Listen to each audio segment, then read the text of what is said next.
The FNRad Snowboard Podcast is presented by Vans. Oh yeah, I wanted to be absolutely not attractive to snowboarders. Maybe we need an injection of that, because it'd be interesting. And I didn't sign the contract, I just had it in my bag for a couple of months.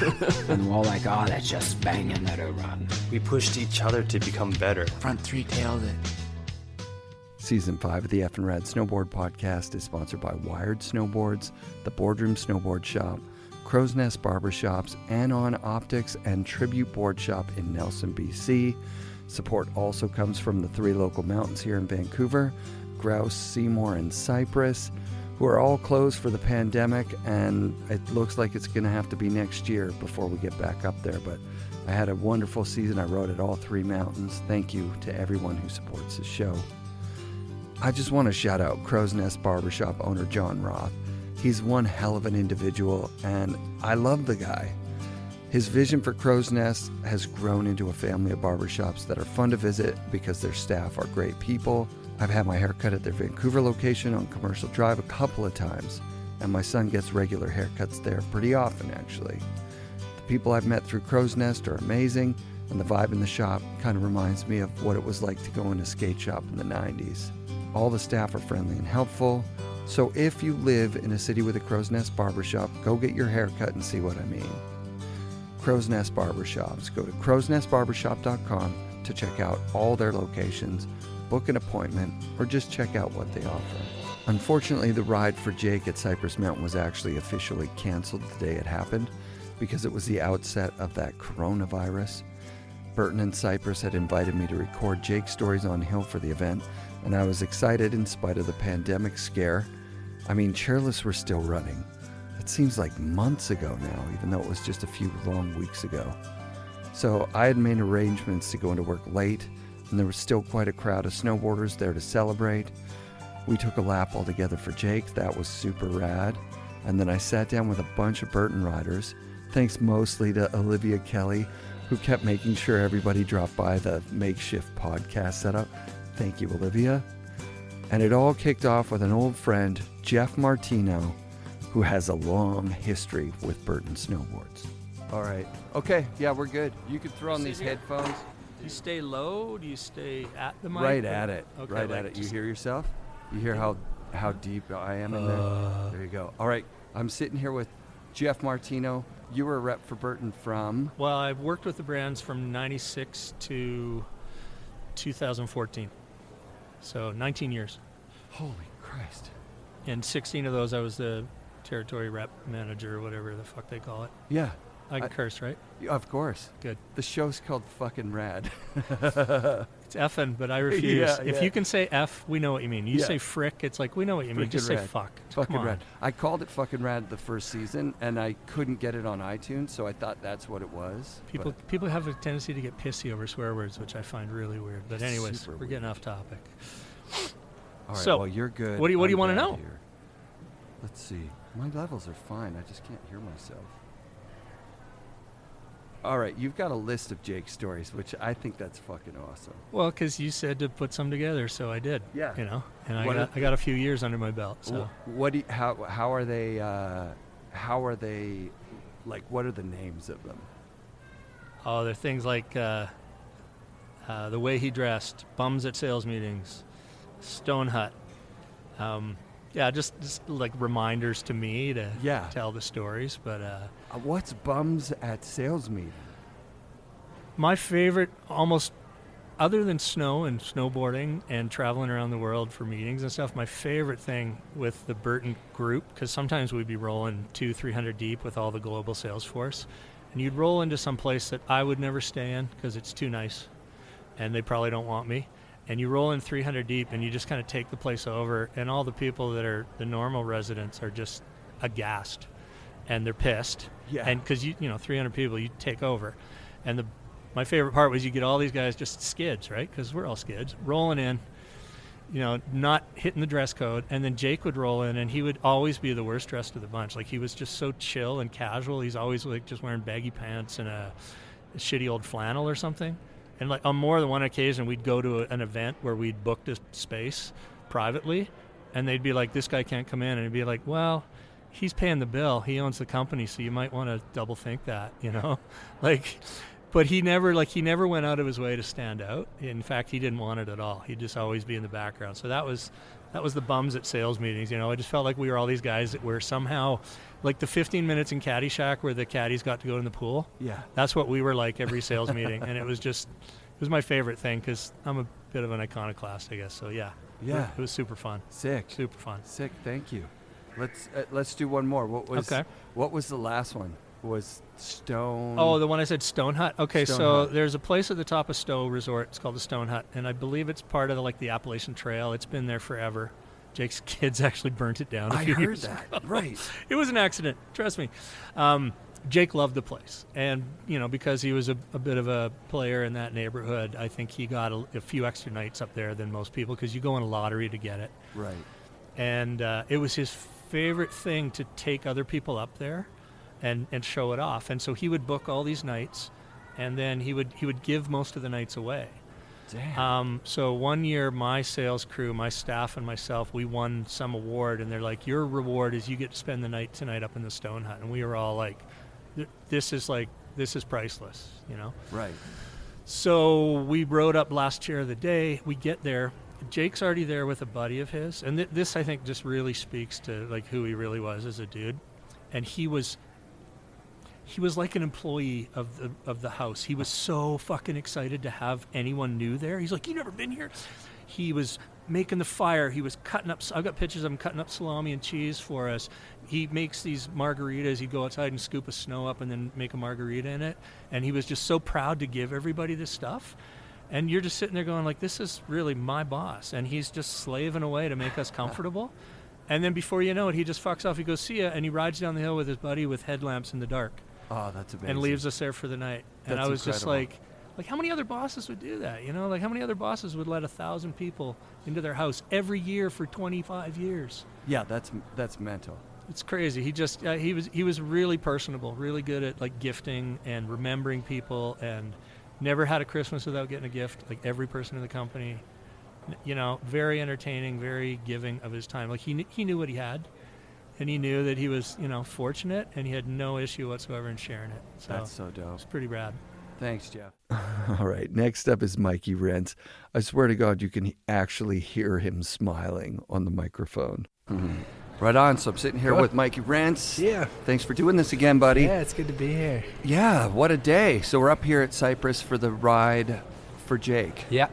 And that was a rad gathering of people, first of all. Yeah, totally. It was semi-canceled for the Right. for the virus, but Right. still really good We're in gathering. the middle of some weird Shredders. virus craziness right yeah, now. no eh? doubt. So technically, I think it was canceled, but they were still honoring people's tickets, and we had a really good squad out here, and Yeah. weather was nice. And I always think it's so special when you can see the ocean from Cyprus too. So at least we had That was dope.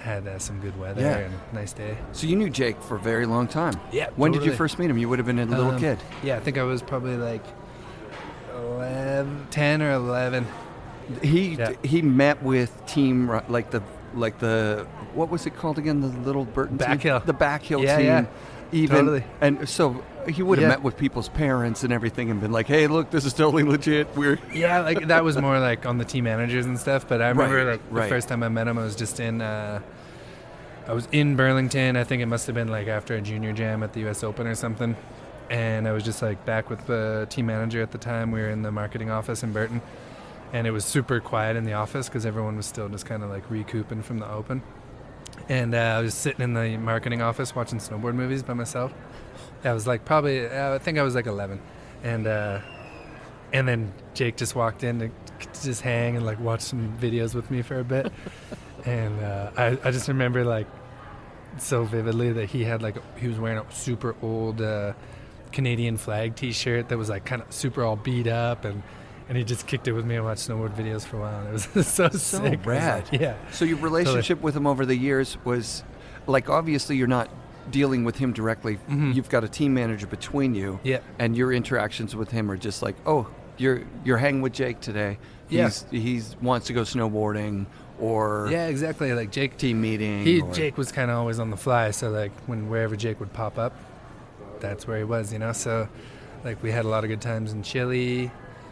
with Jake, just like super randomly being there at the same time kind of thing. And yeah, like a lot of good times in New York with Jake. And Would he sled? Did he ever sled?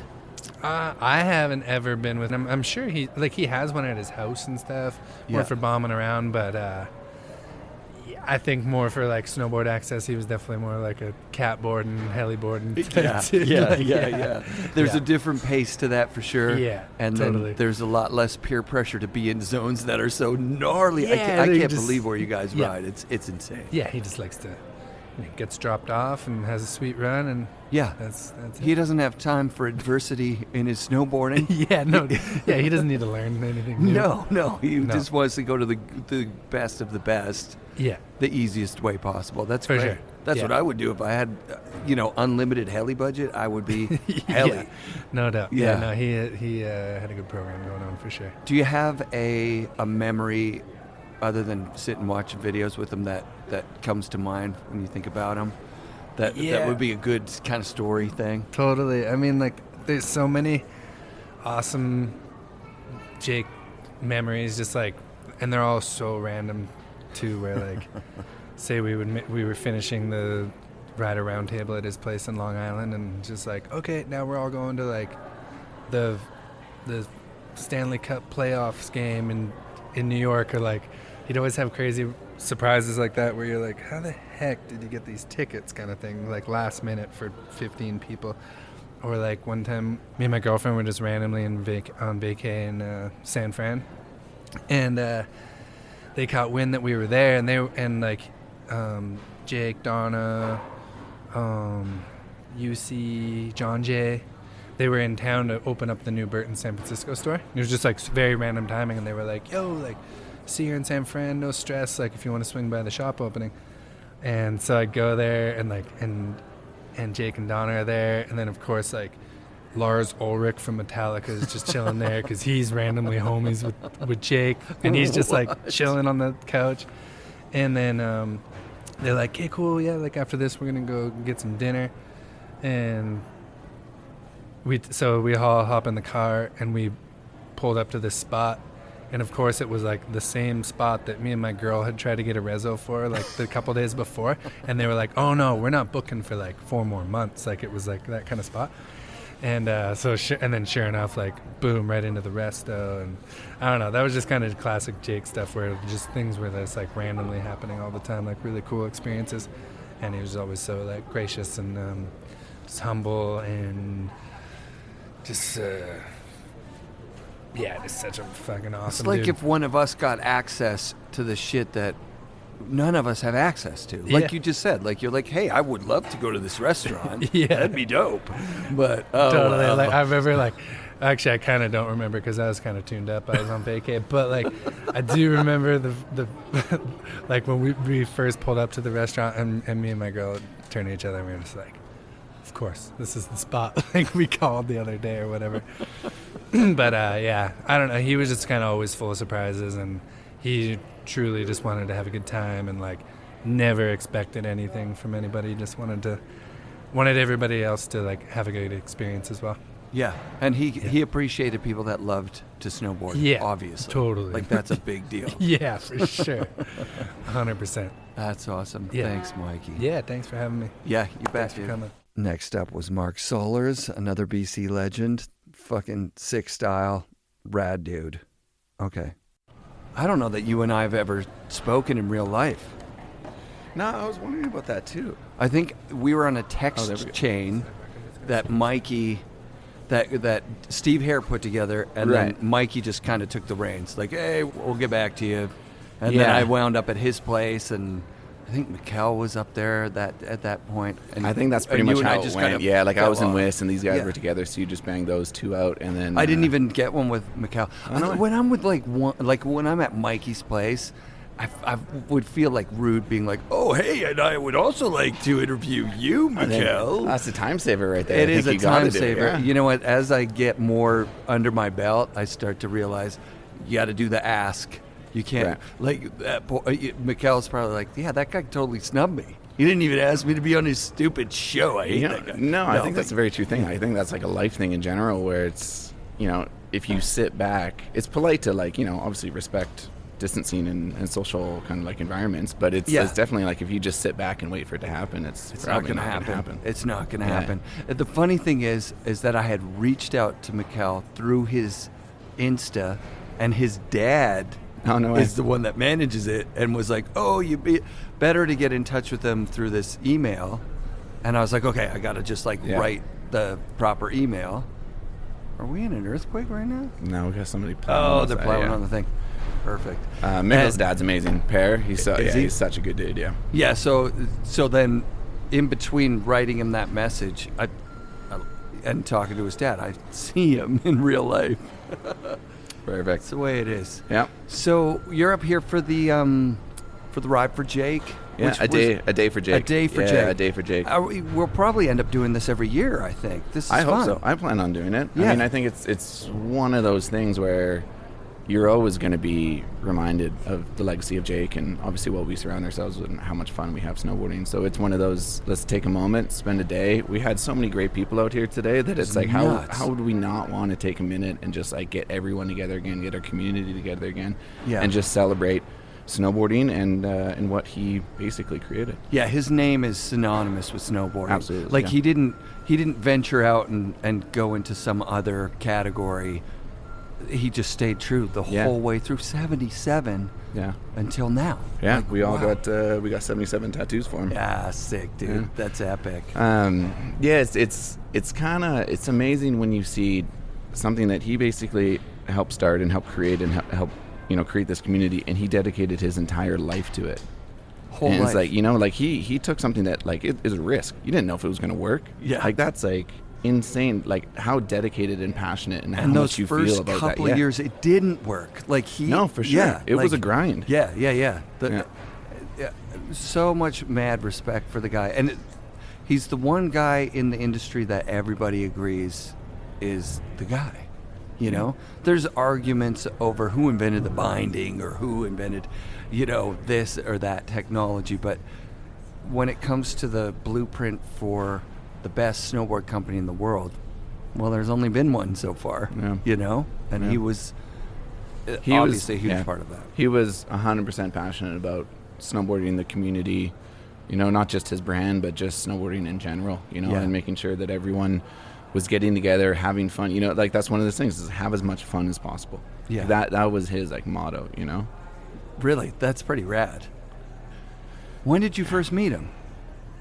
Were you like Mikey, like a little kid? Or No, because things in my snowboarding happened later. I didn't move to Whistler until I think I was 17. I was doing my grade 12 up there, so that would have been fall of 2003 or something like that. Sure. So everything kind of happened later. Mikey has told stories about him being a little kid, 11. And exactly, and having Jake come up to him and start talking to him just randomly on the side, and that's amazing. Yeah. And it's we've had similar things. It's just everything happened later for me. So you were an adult by the time this stuff is going. Yeah, down. the first time I ever saw him, I was a rep rider for Jeff Martino, who was the sales rep here in BC. Yeah. And I helped work. They had a sales meeting back in I think it was 2003, maybe 2004, probably 2004, in Whistler.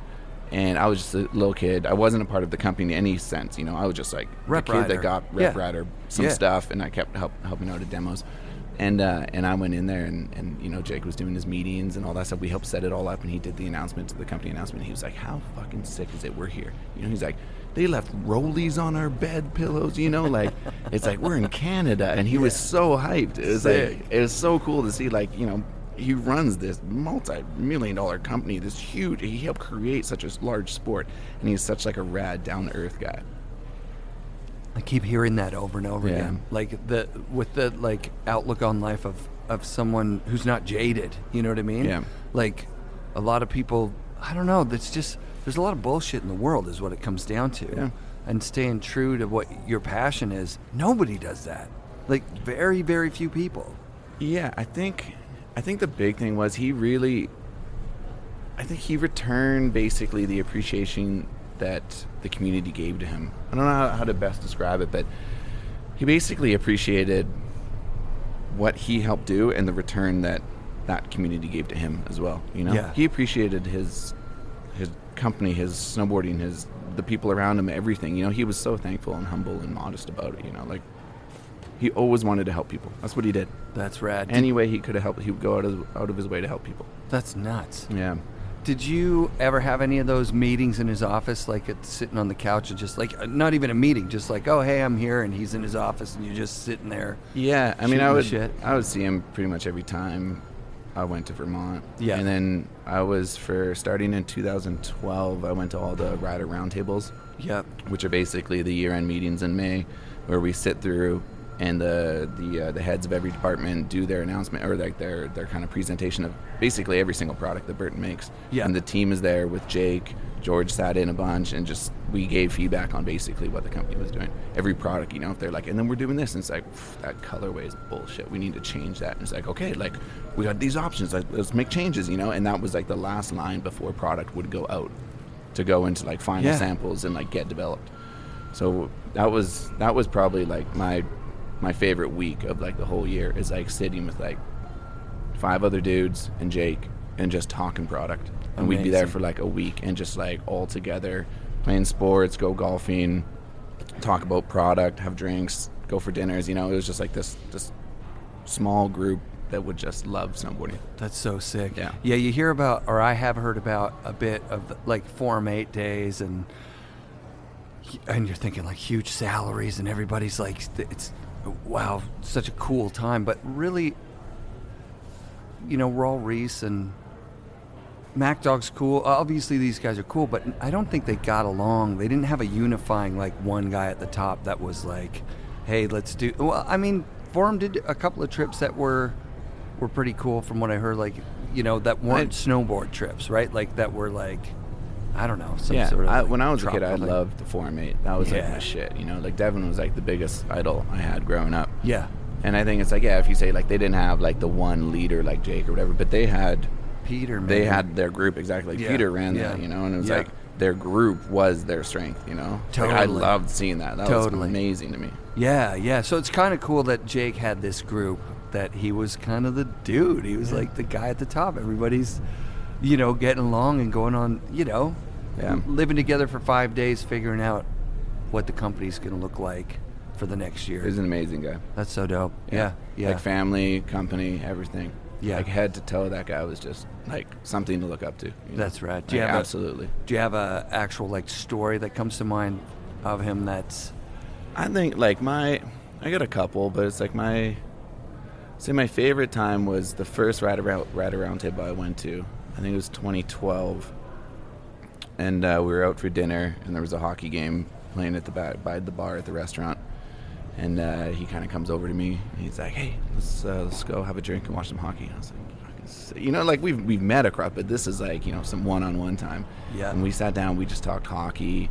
The Vancouver coach, Alain Vigneault or whatever, had just moved to like the Rangers, and he was like a big Rangers guy. So he was kind of getting. He was like, "So what's he like? Like, what's the coach like? You know, like how's he gonna run our team?" You know? And it was like, and we just like really hit it off, and I felt like that's what he did. He would reach out and actually connect with somebody, you know, like he would take time, and he would remember it too. Like if you didn't see each other, like he would see somebody, connect with somebody on something, and he would see him 6 months, a year later, he would still have that in his head, you know. He'd be like, "Hey man, like how's this going, you know, like what's up, you know, like we haven't talked about this." So it's like it was a very, like, every time he talked to you, it was a very personal connection. Rad. Which is like, you really appreciate like such a powerful, strong, busy guy, and he's taking time to sit down and talk to you. Yeah, that's gotta feel good. And not just like surface talk, you know, like he was talking to you, and that was, best dude. 100% best dude. Thanks, Mark. Yeah, thanks. Right on. Thanks for being here today. Yeah, you bet, dude. All right, next up is Brock Crouch, a classic California ripper who's been riding for Burton since he was 8 years old. This kid reminds me of like a young Roach or Salaz or someone with a lot of style and total confidence. Yo, we have to go do those selfie videos. Alex just texted me. All right, yeah, I'll walk over there in a sec. All right, bye. Yeah, what'd you have for breakfast this morning? Some French toast and bacon and eggs. Sick, dude. Yeah. So are you up here filming right now? Yep. We drove up here right after the U.S. Open, and we're planning on staying here until about probably like April 20th, and then we're driving down to Peace Park in Bend, Oregon this year, and it's going to be up at Bachelor, and that's from the 22nd to the 26th, so That'll be fun. a couple eventful months ahead. Yeah, man, yeah. Well, thanks for taking the time to do this. Thanks for coming to Cypress for the event. That's super sick. Yeah, this is amazing. I've never been here. I've heard great things, though. Yeah. Super sick mountain. It's our fun little mountain, you know. It's 20 minutes from our house, so it's epic. When did you first meet Jake? When would have been the first time I think I met Jake was at one of the U.S. Opens when I was very young, and then we just saw each other and hung out like through just having big Burton events and hanging out at his house at the Bash and stuff like that. And then once I got in my Avalanche, I feel like that's when we really got close because he just cared so much, and that's when I learned he cared so much for each and every athlete individual. Like, it was insane. He got a hold of everybody that was on the Heli that day and sent them all these like nice bottles of champagne, and then he was at my house like 2 weeks after I got home with like Mark and Timmy and a couple other of our friends came over, and they all hung out one night for dinner, and I feel like that was really the first time that we started really hanging out just one-on-one, and I started realizing that he cared so much for everybody. That's so not the experience for most people. Yeah, exactly. Like sponsors, typically you got a team manager who's trying to mitigate, like, is this guy going to come back or not? Like, Jake seems to be the guy that's like, okay, crisis, we got to deal with this. Yeah. Like, we're not talking about coming back. That's not a thing that we're worried about. We want your recovery to be. Did he help you get like specialists and things like that for helping with rehab and that? With that type of stuff, they kind of were just. I remember having a talk with George and Taylor one night, and they were like, "Hey man, like we don't care. Like you can go and just ride our snowboard and be a part of the brand and do whatever you want. Like after something like this, like they were just backing me in whatever decisions I wanted. But I wanted to go get back out in the mountains because that's what I love to do. And he backed me 100% with whatever decision I made, and it's been great. And got to film now a lot since then, and been learning a lot about the mountains. But it was more like kind of like Red Bull that like was super cool. They helped out with all the physical therapy type of things. But they have like a team of people, right? Yeah, it's pretty cool. Yeah, the energy during sponsors, like how is that different than Burton? Like, is there a difference in feel there, or is it kind of the same thing? I'm very lucky, and I ride for Red Bull, Burton, and Dragon right now, and I feel like every company I kind of have my own little relationship with them. But Burton is definitely more of a fam. Like I feel like they're my core. I've been riding a Burton Chopper 110 since I was like 3 years old. You know, so sick. I feel like I've never not ridden a Burton snowboard. I was talking about that the other day. It's pretty crazy. That is nuts. Like I'm 20 years old and have been snowboarding since I was 3, and I've only ridden a Burton snowboard. Yeah, so. and there's no Mr. Bull. You know what I mean? There's like a Mr. Burton, but there's no Mr. Bull. Exactly. So it's like, I get it that it's a family, and now more than ever, hearing people talk about it, and having, you know, the focus be on Burton the last 6 months since Jake passed away. It's like a lot of stuff is coming out that how friggin' rad it was to be a part of that group. Yeah, it's really cool, and it's been really special. They're doing a pretty big documentary that's going to be really, really awesome, and I've had a couple times to be able to do interviews for that and hang out with them for that, and it's going to be really, really special. And it's pretty cool to see how the torch is getting held, is what we've all been talking about, is we got to just keep the torch going, and that's what he'd want us to do, you know. And I feel like we're in very good hands right now. Fuck yeah, that's super dope. Yeah, dude. super dope. So who are your guys that you look up to now?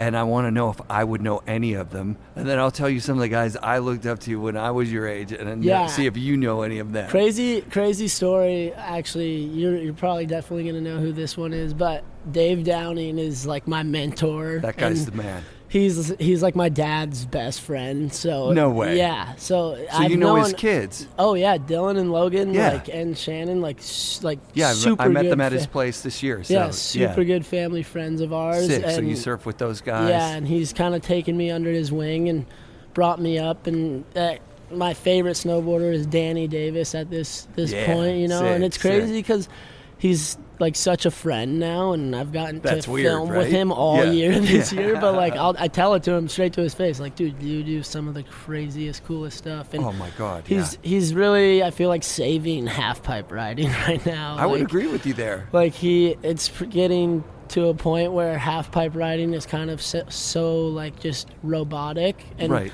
the slope style side of things, they've been putting these pipe hits into the slope style, and they have a little more room to work with being Totally. creative, you know. So Yeah. it's pretty cool. But yeah, those are probably the two of So my I know them. favorite So like snowboarders. two of my favorite snowboarders growing up, like Devin Walsh, you'd know who that is, Yeah, right? definitely. We've been filming with Leyland up here a bunch, and every sled zone you like roll over, and he's like, "Yep, Devin hit that back in 08, 06. He hit that in 2000." You're just like, "What? Like, Yeah. that's crazy." Yeah. And then say like a Jamie Lynn. Would Jamie Lynn be on your radar Yes, with the dragon 100%. thing? Yeah, I got to hang out with him a lot actually up at Turning Man a couple of years ago. Sick. It was like kind of the Peace Park, but it was up Yeah. at Baldface, and it was Rad. like the craziest 12 days of my life. And Yeah. got to hang out with him a bunch and paint, and it was Cool. insane. That's Yeah, so it was cool. Really, really cool. So the old and the young, we're kind of cross-pollinating. I think that's good. Yeah. Because I was afraid your guys would be. I'd be like, oh no, I don't know. Who that Yeah, is. no, definitely. I feel me and Red are in a very, very good spot, and we're so thankful. It's crazy. We talk about it every single day, like getting to go into the mountains and we're both 20 years old, and we get to go into the backcountry probably more than we ride hard pack now, and That's like crazy. we still get to do these contests and stuff like that, and that would not be possible if it wasn't for Jake and what he did and who the His people attitude, he made yeah. and the attitude. Yeah, man. Because it's really hard for people to go out and just want to be a filmer or just want to do contests. You know, Yeah, it's super yeah. hard. And Jake just backed us in He was- whatever yeah, like yeah, he yeah, wanted. that's You know, amazing. it was insane. He was the So- original guy to do that. Yeah. Right with Craig. Craig Heli left competitions at the top of competitions when nobody had done that before, Yeah. ever, not ever. Yeah. And then he went and started, filming in the backcountry, and people were like, "Wait, what is he doing?" Yeah. But they loved seeing it, so it worked. It's you know just what I like mean? such a cool Yeah. like art. You Yeah, could say. it know? is, We yeah. always talk about that when you do like a line and you look back up at it and see one track. You're like, wow, it's like a Isn't cool that the art best? piece. Have you been going out with Mikey and Mark? out here? Not really, not yet. The crew's just pretty big, filming for the Burton movie this year, so Yeah. we're super thankful for that. That's a good thing that there's too many riders almost, but they have enough filmers, so everybody's getting clips. But I've been just going out with Leyland and Red's brother has actually been filming me and Red for the last like 10 years, so he's Sick. on the full film Sick. program, and we trust him like one of our own brothers, so it's really good having somebody out there you can trust. And then we've been going out with like Mikey Ciccarelli too, and Yeah. it's been insane. It's been a really, really fun go, and we're about to get 6 days of sun, so it should be good. Well, Jake put together just an absolute, just an amazing company, and then B, just a great family Yeah. and a culture that, like any snowboarder who's a sponsored snowboarder that gets to be a Yeah. part of that is in this special spot Yeah, in and it's snowboarding. cool because everybody like on Burton just all loves each other like so much. Like Ben and Mickle and Danny and Mark McMo and all those guys are up in AK right now, and then they're about to get this like 5-day window, and they're trying to like get all the lines done and then just come here and film with like 15 people and like all just have good vibes to end the year, because it's like such an amazing year, and we're all so thankful to be able to film for this movie. It's I'm really, psyched. really cool. I'm psyched to see it. This is Yeah. going to be fun. It's a fun project. It's been a few years since they've done a Yeah, straight exactly. up good, Yeah. like a solid Burton Yeah, project. it'll be right? super sick. Yeah, they have like 13 episodes, I think, with like Terrier's like, I think it's his like 30th year or something on Yeah. Burton. Yeah, and that so makes sense. They're doing like an episode on that, and then they're doing an episode on today, like the Jake Day and stuff like that. Dope. So it'll be really cool, and I'm so thankful to be a part of it. It'll definitely turn out Do you have good. any special one-on-one Jake stories that come to mind when you're thinking about the guy? Yeah, actually, it was the last night that we hung out, and we were at his house, and he was giving me all the shit for not drinking, because I haven't really drank too much I haven't drank at all after my accident. I feel like it was just a crazy check for my life, and I feel like the last good story we had, he has this hut or this tree fort on his property in Stowe, and we went, and he just like, me and him talked for like an hour, and it was like by far the craziest experience. Like, I was talking when I was flying back out there for the funeral with Mark, we were like talking about like how crazy it is, just like all the little stories we have. But I feel like that one was definitely the best, and he was talking to me about how this movie is going to be one of the sickest, baddest movies ever made, because he was just so hyped. And yeah, I don't know, that's kind of my like really one-on-one story that'll really stick out for me, because that was like the last night we were hanging out. Well, super special. I'm super psyched that I got to talk to you. First of all, thanks for doing that. Really excited. Let's do a full episode with you at some point when you're in the Vancouver area. Yeah, that would definitely. be wicked I'm fun. here for the next month. So let's do this. Let's get that done. And it's just absolutely an honor to talk with you. A, and then B, like, I'm so glad that you're good, dude. Like, that was some gnarly shit. Yeah, that was a pretty crazy experience for sure. Yeah, and it's But now we're ripping and riding on. Yeah, man. Right on. Thank you so much. Yeah. We'll talk soon. All right, next up is Mikey Ciccarelli. I didn't even know this, but he's an Ontario transplant, like myself. It was rad to meet him. I don't really know my demographic. I'm pretty bad at doing the, like... So you don't really know who's listening? You know, how many? I know how many, and I kind of imagine them all being, like, old men. Yeah. Because a lot of people reach out, and they're like, man, I knew that guy back when he was in high school or whatever. The older crowd. Yeah, but... You young guys listen to me as like, wow, that's fucking awesome for me. It's cool to get I feel like... Yeah, a lot of legends that I wouldn't get. Who like were your guys? Martin Gallant's one was pretty cool. He's the best. Yeah, he's just the best. It was so funny hearing that he just rode for 2 outerwear companies. How funny is that, right? He is one of those guys that is a pure voice of snowboarding. Totally, yeah. You know what I mean? Like, he just made his whole life around snowboarding. Yeah, I've been to his place in Squamish. Like, he's gorgeous, just like has his own little oasis. And Yep. Yeah. It's so rad. rad. He did it right. You're like, oh my God, this guy did it right. Yeah, it's sick. So I'm here with Mike Ciccarelli. We're on the Ride for Jake Day. Day for Jake, which I think is going to be a yearly thing. With I think it definitely it was this year. We should get this. This going every year for sure. It's really cool to bring everyone together and celebrate snowboarding, celebrate Jake's life and his legacy.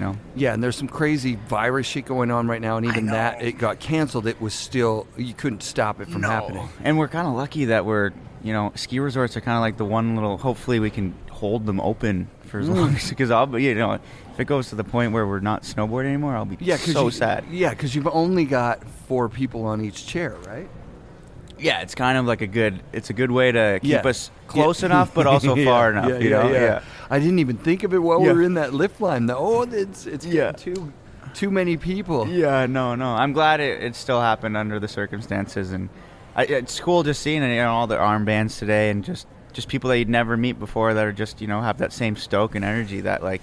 Jake was a unifier, right from the get-go. Like definitely.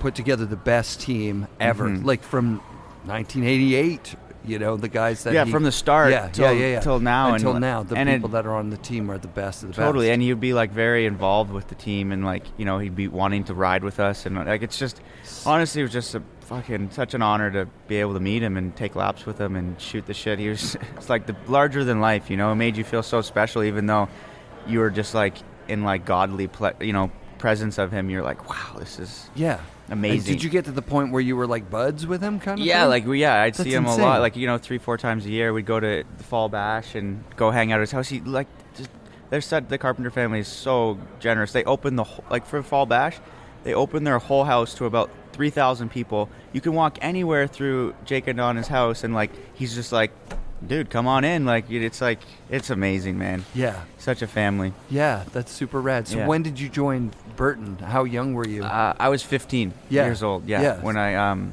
signed with Burton. So this is my eighth year, which is quite crazy. Yeah, it's a dream come true. And just the whole vibe and everyone you get to meet. And, yeah, it's kind of something that I really just am so thankful for. Yeah, being a part of Burton. Yeah. Being a part of the Burton team, I keep hearing it today. It's like a family, right? Mm-hmm.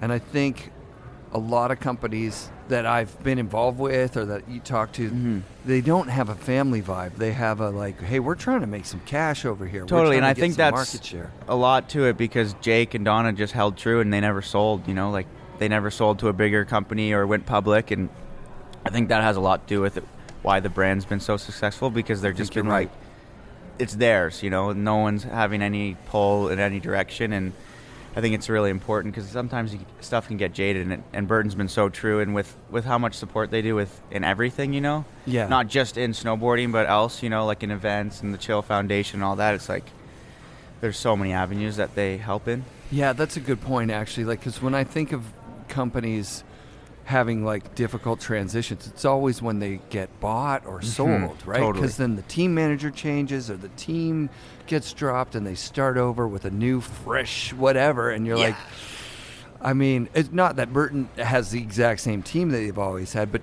Terry has been on there for 30 years. Yeah. Mikey Rencz is I think 25 years. Him and Kelly are like one of the longest people. So it's so cool. Yeah, so it's definitely you can make a career at Burton and be a part of that family. Yeah. And it doesn't seem like there's any pressure to do anything that's not like what you would want to do anyway. Well, yeah, at the end of the day, I think Burton's brand is snowboarders by snowboarders for snowboarders, and we just want to snowboard, and that's what we're going to do. If it's contests, if it's filming, but like I'm going to be a snowboard bum for the rest of my life, and I think everybody on the team is on the same kind of program. We're just like love shredding. Yeah. Yeah. And it sounds like Jake has brought to the team a lot of experiences that you may not have been able to do otherwise, right? No, yeah, like definitely, like just the opportunities that company's given all of us, and it's I really, just mean also like he just like surprised you guys with we're going to this crazy hockey game. Yeah, like today, we're doing this. Like, oh man, it's crazy. I remember like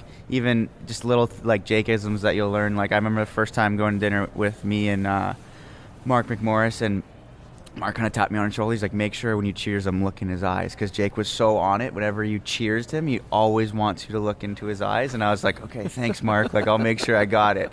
And I was like all nervous, but it was really cool. He's just so cool and like, yeah, larger than life. Like I said, I would be nervous around the guy for sure. But then he doesn't make you feel nervous because he's like shooting the shit. We're talking about hockey or whatever it might be. But yeah, it was really cool. That's pretty sick. Have those opportunities and those moments just to, like I always said, like I don't think many people can ride or share their sport with the founder of it. Like you don't go golfing with the founder of golfing or the inventor of golfing. But no, we had that chance to go snowboarding with, one of the founders of boarding. Absolutely, that's which is super special. Yeah. Do you have any particular Jake stories that come to mind if you're like?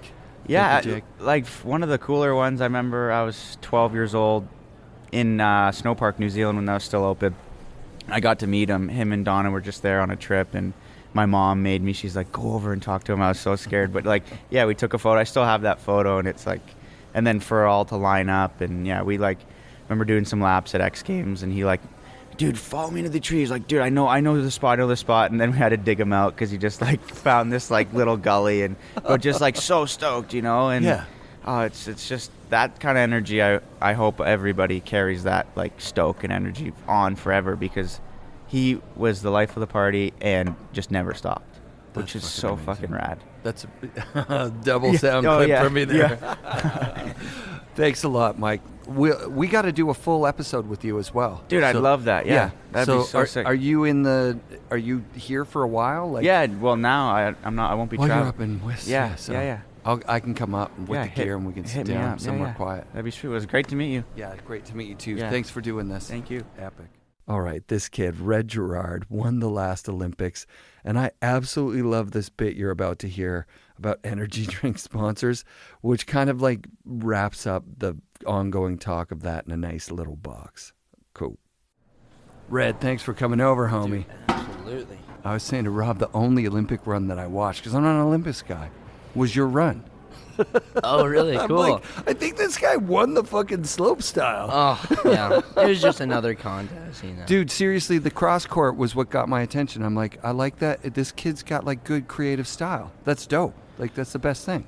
I try to. I gotta say, it's really hard to have your own thing and whatever when you're doing contests, just because I mean the course only offers so much, and the tricks that you're doing now is like, they're insane. man, you can only do this trick with a certain grab. Not to say, I mean, there is people that do it with a different grab and different style and stuff, but it's just so hard now. Like, dude, you guys are at grabs. a level that when we were kids, we couldn't even imagine. Mm-hmm. We just didn't. Like, I remember watching like Olympics ski jumping and being like, you think we'll ever do like triples or whatever they were calling them at the time? For sure. And everyone was like, obviously not. Yeah. We just can't go as fast or whatever. You know, we were like, we had no idea it was going to be like this. But that run was super duper sick. Oh, thank you. Yeah, it was I saw that in the Danny Davis era. That was it. Yeah, it was a pretty cool time for sure. I mean, going into the Olympics and all that, I really had no clue at all what it was like. Didn't you swear right after too? And people were like, yeah, I did. Yeah, I can. Yeah, I was like, holy shit. Yeah, I think that's what I said. And I loved it. You know, of course, I made the news or whatever. But like, rolling into the Olympics, I was like, all right, there's, I got to do the qualifiers, and at this point, like, I'm already doing the same contest. Like, it doesn't matter what the ending goal is or whatever. Like, I'm just hyped to be in this World Cup or whatever. Like, this is awesome. Yeah. I end up qualifying, and I'm expecting like the Olympics to be the same exact thing, but and I totally thought it was until I mean, really the only difference was for me was like the massive stands that they had, like football style stands. Yeah. And the media after that was it. The media was crazy, right? The funniest question is I get asked, it's like, well, like, like, was the contest different? How amazing is it to you that you won the Olympics? It's like, well, actually, we've done 5 of these contests already this year. Like, it really doesn't mean any difference to me, Like, I snowboarded the same. I did the same run. I could see that when you said the shit. You were just like, oh, like, you kind of were like, oh, yeah, wait, there's, like, big fucking media here. I know. I'm like, I like this kid dude, a it's lot. funny. This is epic. Thank you. Yeah. I need, like, dude, after that, I, like, had, like, did a whole ton of media tours, and they stuck me with, like, I don't even know what you call that, like a media person to come with you that like trains you on what to say, and all that. Because who for me it was appoints Mountain Dew. They're like, hey, you on a media tour. So like right after the Olympics, I still had another event. I had Big Air, like, and slopestyle started off the Olympics and Big Air ended the Olympics. Yeah. So in the meantime, like a day after that, I flew to LA and then to New York and then back. Holy fuck! And they gave me like this whole media crew and whatever, and actually the media training guy, I wish I could remember his name and all that, but I like still stay in contact with him. He was the dopest guy. He was so cool. He's like, I know you don't want to say this, but like, because this is like when like politics are always crazy, but like Trump was saying some crazy stuff, and he's like, if this comes up, like, don't say that, Wow, really? That's full on crazy shit.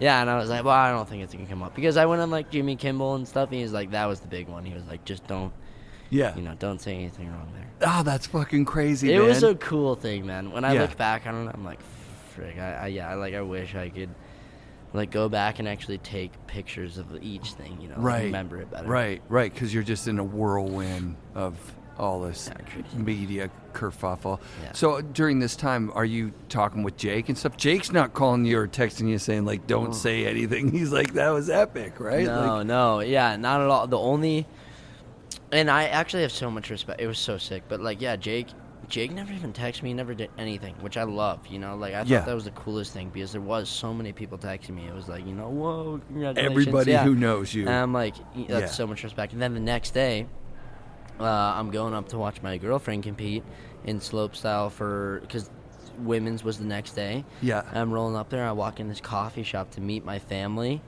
and Jake and Donna are right there. And I'm like, oh my god, this is the sickest thing ever. And it was so cool. And I like talked to Jake for a while, got a picture with him, and it was really cool. Yeah, I like have the picture saved and all that. But that's dope. It was really cool because like for him, he's like, dude, I don't really, and I so much. He was like, dude, I don't really care. Like whatever you won a contest. At least this is how I think of how he was thinking. Like it was like, oh, sick, you did get a contest. That's awesome. But it was really cool. So did you have much Jake time?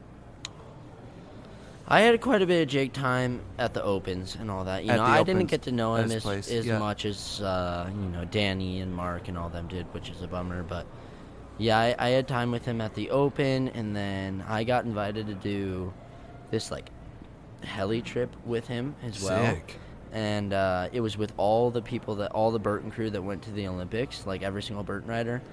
But I had to skip it because I did some Mountain Dew commercial or whatever. And it was, I remember sitting down at the Open, like having a meeting about it. Yeah. And it was like full on playing your cards. It was hilarious. Yeah. It was hilarious. Yeah. But that's nuts. Yeah, we did that. Which I definitely wish I went on that heli trip. So for me, I'm going to guess you're a Burton fan and probably always have been. Were you always a Mountain Dew fan, or is that just kind of that's the money one and the Burton's the love one? Yeah, Burton's definitely the love one.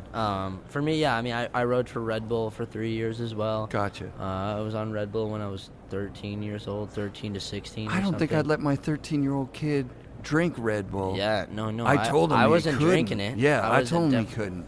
Yeah, and that's something that so many people trip on, I think. It's like, these guys, because I remember growing up and like watching X Games halfpipe in 2007 when they used to throw them the Rockstar cans and all that and have them drink them. And I was like, there's no, like, whoa, that's crazy. They're drinking. That's such a bad look, I think, Sure. But then I figured out, then I went to one Street League one time, Street League skateboarding, and I saw Nigel drinking one, and the monster cans have like a water one for the athletes, like just a water one. It's water. I'm like, in a this is monster can. crazy. This is so whack. Yeah, how funny is that? I know. Yeah, that's I know. incredible. Yeah. I just met with Doug Palladini, who's the CEO of Vans right now, but he used to run Transworld. Yeah. And he basically told me, and I wouldn't have ever known this, that the magazines weren't built around the readership. Like there was never really any thought about like around, the people who are reading it. What? It was 100% advertising.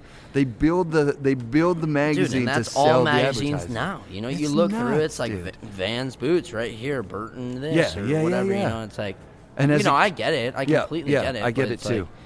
But as a consumer, like as a kid you're flipping this. through to the editorial stuff, right? You're looking like, shit, that's cool. Totally. Oh, that guy got a sick shot. Yeah. Oh, that. Like I want to read what he's saying about this photo. Yeah. Totally. Yeah. What a weird I'm not, industry. But when I made like the switch over to Mountain Dew and all that, I was more just like, I was like, dude, this is so sick. Like whatever, energy drinks, it's crazy, all this stuff and all that. But I was like, I'm going to be on a team with just me and Danny Davis on the snowboard side. And I'm like, I'm all about that. And they're awesome to us. They're sick. So great, and it's really cool. Yeah. Anybody that's investing money in snowboarding, we got to give them props because that's dope. Absolutely. And then when you take it to the extreme, then you've got Burton and Jake and his philosophy with the company was like rider driven all the way, like cool. bottom of the top. Yeah. Super sick. Yeah.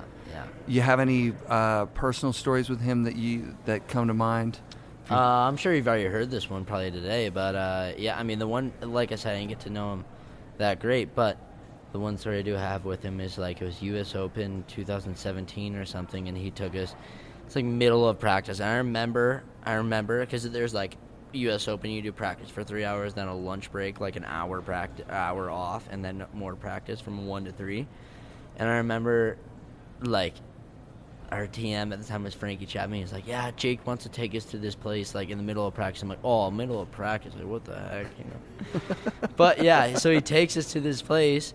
We, like, go up, like, 3 chairlifts up on Vail, ride through the woods, and all of a sudden this cabin, out of nowhere, like, this cabin, and he hired some chef or whatever and made us a great meal, made us a great lunch and all that. And that was really special to me because, at the time I really didn't get to know him that great, and it was really cool to have a personal memory like that. Yeah. And like the whole Burton team. The whole Burton team was there, so it was really, really awesome. Yeah. To me. So sick, dude. Yeah. Thank you for doing this. Yeah. Are you in town for a little bit? We should do a whole episode about your Dude, we life should. and how fucking rad it is to be a gold medalist that doesn't give a shit. Yeah, absolutely. I kind of like it, dude. I'm super down to do it. And I kind of like being able to hear your voice right in my ears. I'm not like second guessing any words. I can hear it full on. Yes. Yeah, no, I'm down. That's why I do them in person. I used to do them over the phone, and there's a delay, and it fucking sucks. I know. I did one over the phone with the Snowboard project. With Sollors. Mark. Yeah. And it was good, but I like what he's doing. I'm a fan of his show, but I can't do it over the person. phone. It fucking sucks. I agree. Yeah, I agree. Awesome, dude. Yeah, Thanks. totally. Talk soon. Okay, so I reached out to Terrier, Duckboy, Mike Jacoby, Jason Ford, and Jeff Brushy for their Jake stories, and everyone but one of those guys agreed. And then I dropped the ball on setting up the calls. Full disclosure, I've started drinking again with this pandemic.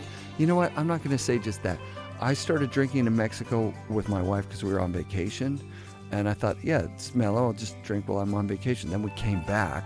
The pandemic happened. I don't know. I felt like maybe it's the end of the world, so fuck it. I'm just going to do whatever the fuck I feel like.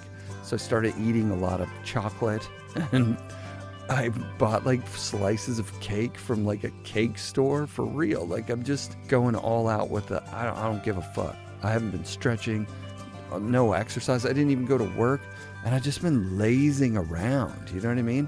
I have not been like taking care of business.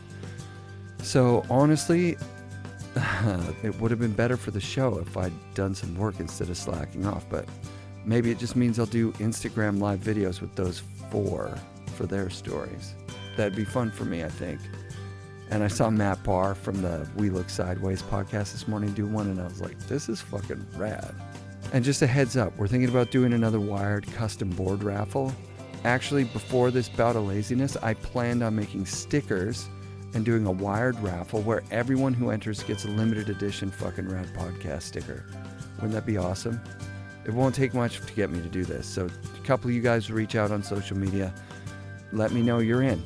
And be sure to come back next week for another episode of the FNRad Snowboard Podcast, presented by Vans and brought to you by SIA Productions.